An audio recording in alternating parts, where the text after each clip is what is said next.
Welcome to the show. This is let me start off by saying I'm not a financial advisor. This is not financial advice. This information is intended for entertainment and educational purposes only. So, this particular video asks, what if MMTLP shareholders got a pretty good dividend, and what if we decide to reinvest that back into MMAT? What might happen if that's the case? Let's see. Currently, the price of MMAT is $2.28. It went down about 6.17%, and it's been going down since ever since the start of this Carousel Capital short attack, which was announced, right? So we recently had CES, and I think they've actually debunked a lot of I think the CES show has debunked a lot of what's been going on with Carousel Capital and their quote-unquote short report, which appears to be just a bunch of, hooey, I think. Anyway, I won't go into the details of why it's a bunch of junk, but it is.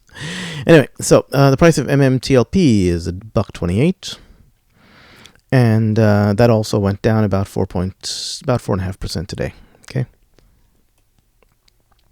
If you've seen my videos before, you should be familiar with this particular spreadsheet.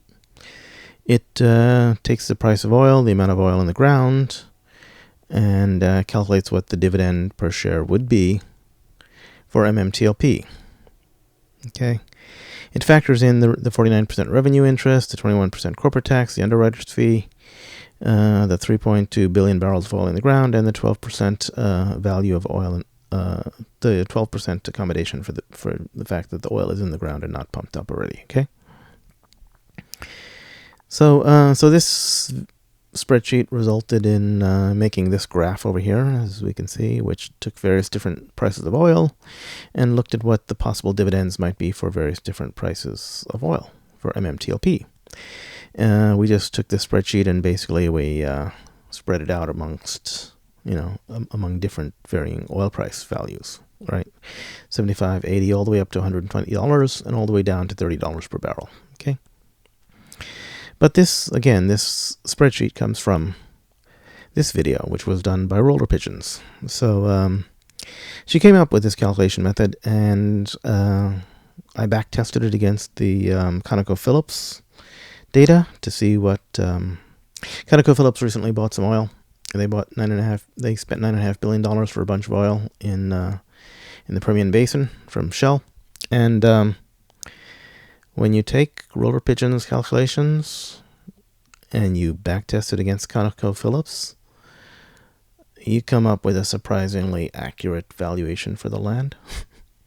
It was so accurate that I decided that this is the best way of calculating what the value of land for oil in Texas would be. And I stopped looking for any other methods of calculation after that. Anyway, she's got this video. Big shout out to her.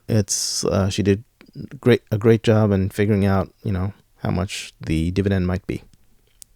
Big kudos.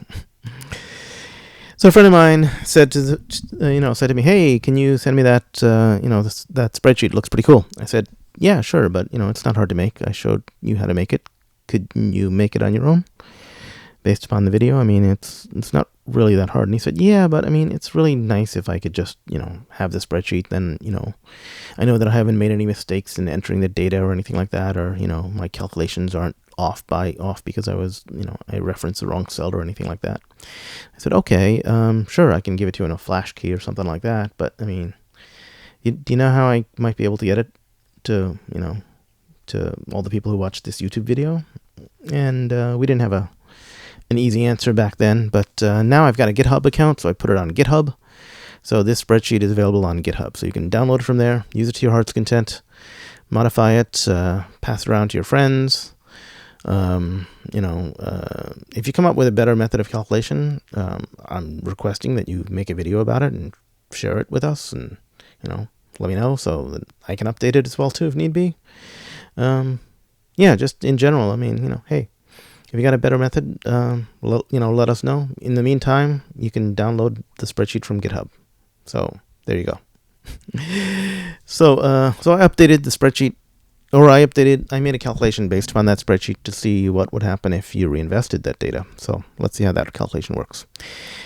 If you look in the original spreadsheet, you see that there's a calculation for the total value of the land that would be purchased from Torchlight. The total amount of money that that MetaMaterials would be getting from the sale of the Torchlight lands. And that works out to something like, for $75 per barrel and 3.2 billion barrels of oil, about $6.5 billion. Okay?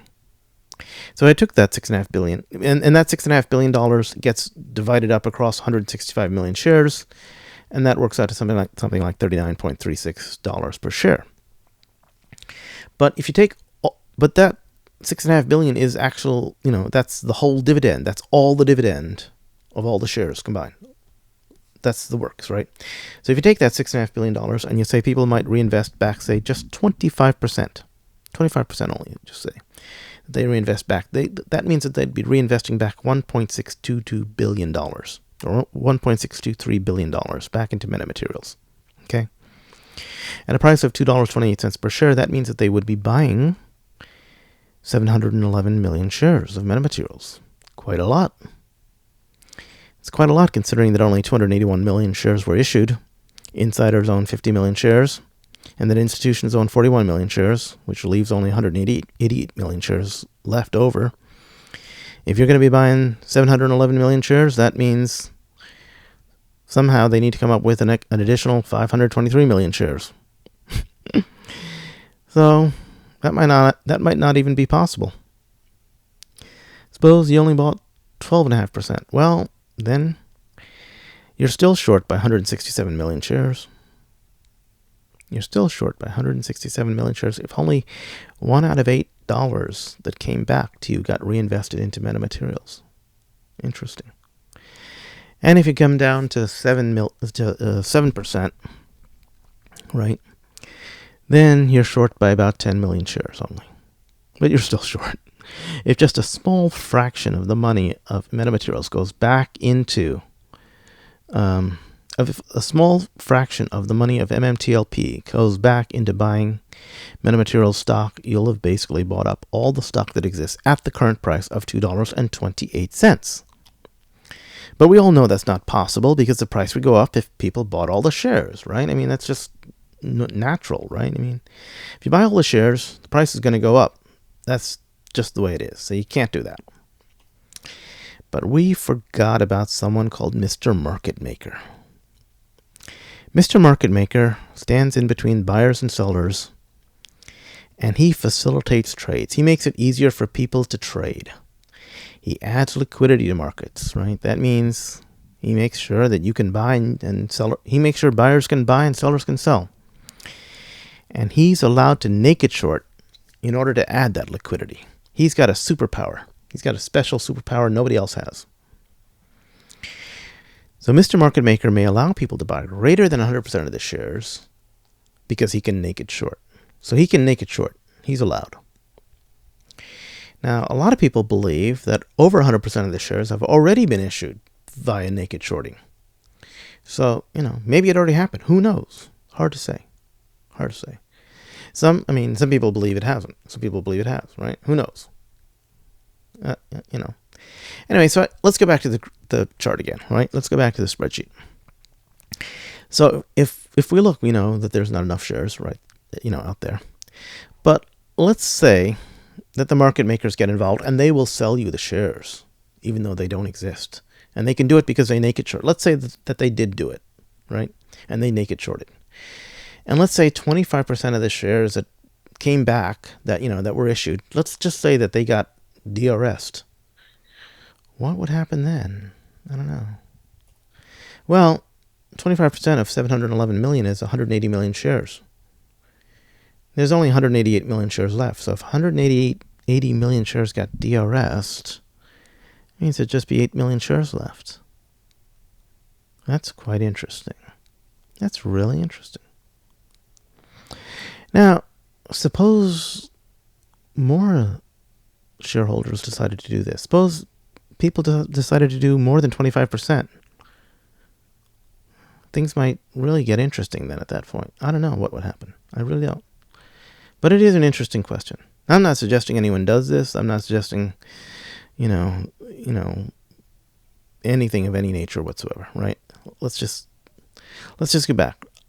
I am not a financial advisor. This is not financial advice. This information is intended for entertainment and educational purposes only. There is no suggestion that you should reinvest your shares back into metamaterials, and there's no suggestion that you should DRS after that. Okay? Let's make that clear.